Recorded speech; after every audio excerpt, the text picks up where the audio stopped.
प्यारे बच्चों, आज का जो टॉपिक होगा वह है वन वर्ड सब्स्टिट्यूशन, जिसको हिंदी में कहते हैं अनेक शब्दों के लिए एक शब्द। हिंदी व्याकरण में सुना होगा कम खाने वाला, ज़्यादा खाने वाला, आगे की बात सोचने वाला, गगन को चूमने वाला। तो उस शब्द के लिए एक शब्द का प्रयोग किया जाता है, तो अंग्रेजी में उसको कहते हैं वन वर्ड सब्स्टिट्यूशन। तो देखते हैं कि वन वर्ड सब्स्टिट्यूशन क्या है। One word substitution. One word substitution. One का मतलब सबको पता है कि वन का मतलब एक होता है, वर्ड मतलब शब्द होता है, और सब्स्टिट्यूशन का मतलब क्या होता है? स्थानापन्नता।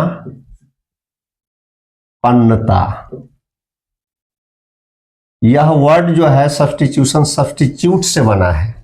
प्रतिनिधित्व करना या बदले में आना भी हम कर सकते हैं। तो इसमें बहुत सारे शब्द हैं। मैं कुछ खास शब्दों के बारे में बताऊंगा जो एग्जामिनेशन पॉइंट ऑफ व्यू से वो आता है या पूछा जाता है। जैसे ओमनीपोटेंट, इसका हिंदी होता है सर्वशक्तिमान। ओमनीपोटेंट का मतलब होता है सर्वशक्तिमान। अब इसका अनेक शब्द होगा वन हु इज पावरफुल। वह जो सर्वशक्तिशाली है उसको हम लोग कहते हैं ओमनीपोटेंट। उसके बाद है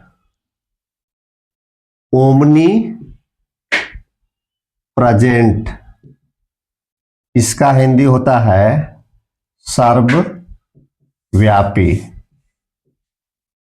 अनेक शब्द होगा वन हु लिव्स एवरीवेयर।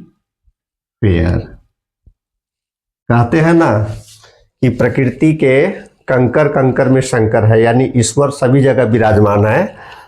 तो उनके लिए ये ओमनी प्रेजेंट शब्द का प्रयोग किया था। बहुत ही कंफ्यूजेबल वर्ड है ओमनीपोटेंट, ओमनी प्रेजेंट।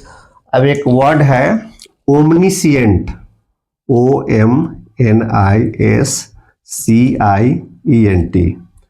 इसका हिंदी होता है सर्वज्ञ। अनेक शब्द होगा वन हु नोज एवरीथिंग। वह जो सब कुछ जानता है उसको हम ओमनीसिएंट कहते हैं। ये तीनों वर्ड बहुत ही खास है और इस तीनों वर्ड का प्रयोग स्पेशली गॉड के लिए किया जाता है। गॉड का मतलब होता है भगवान, ईश्वर, देव, ईश, बहुत सारे नाम से जाना जाता है। एक बार फिर से देख लेते हैं इसको। ओमनीपोटेंट सर्वशक्तिमान, one who is powerful. Omni present सर्वव्यापी, one who lives everywhere. Omniscient सर्वज्ञ, वन हु नोज एवरीथिंग। उसके बाद अगला वर्ड है बायोग्राफी।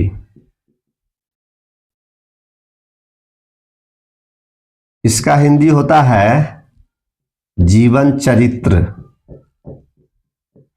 अनेक शब्द होगा a life history written by another person।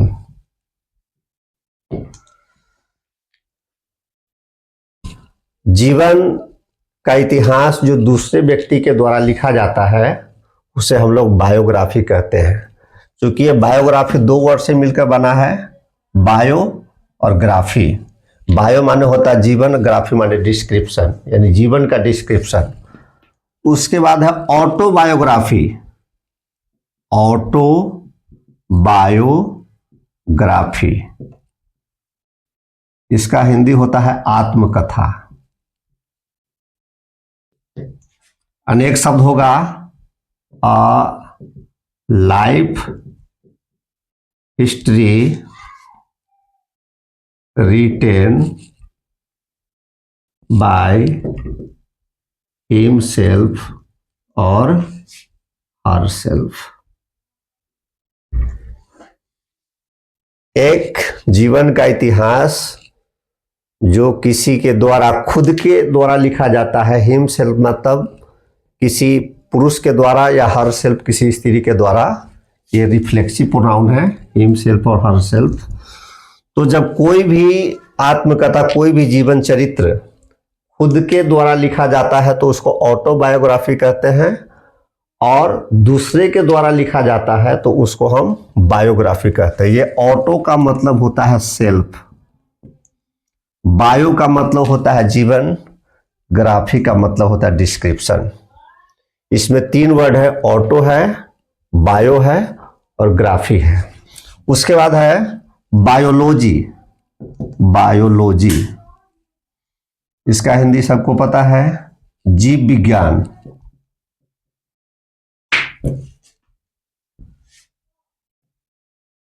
A science of living beings and plants. वह विज्ञान जो सजीव जगत, मानव जाति, सजीव जगत और पौधों के लिए है, उसको हम लोग बायोलॉजी कहते हैं। इसका नाम बायोलॉजी इसलिए पड़ा क्योंकि इसमें आगे चलकर 2 विज्ञान हो जाता है, बायो और लॉजी। बायोलॉजी में 2 वर्डोलॉजी है, एक होता है बाई प्लस ओलॉजी और एक होता है बायोस प्लस लोगस। यहां बाई का मतलब 2 होगा और ओलॉजी का मतलब विज्ञान होगा। यहां बायोस का मतलब लाइफ होगा, बायोस का मतलब लाइफ, और लोगोस का मतलब हो जाएगा डिस्क्रिप्शन,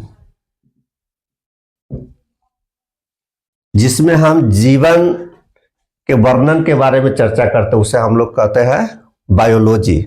आगे चलकर ये 2 शाखा में बढ़ जाता है, बोटनी और जूलॉजी।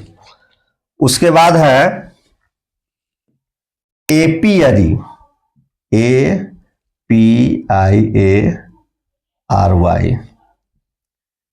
इसका हिंदी होता है मधुमक्खियों के रहने का स्थान। ए प्लेस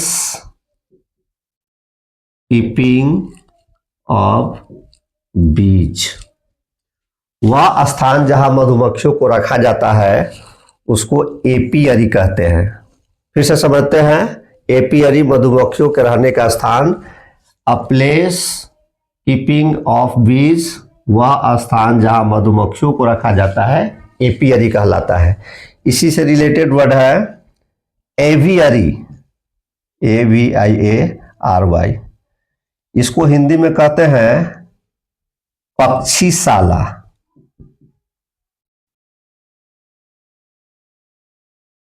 इसका होगा a place keeping of birds. A place keeping of birds, वह स्थान जहां पक्षियों को रखा जाता है। पक्षीशाला का अर्थ होता है पक्षी के रहने का घर। अब ऐसे जो वर्ड है, ये शब्द शाला और ये शाला, इस शाला का अर्थ घर होता है और इस शाला का अर्थ पत्नी का भाई होता है। हिंदी में इसको कहा जाता है श्रुति शब्द, भिन्नार्थक शब्द, और अंग्रेजी में इसको बोला जाता है होमोफोन्स। तो अंग्रेजी के साथ साथ थोड़ा बहुत मैं हिंदी के बारे में भी बता देता हूं कि कोई कंफ्यूजन नहीं रहे। इससे रिलेटेड एक और चीज मैं बता देता हूं कि पक्षी, पक्षी का मतलब चिड़िया होता है, ये सबको पता है।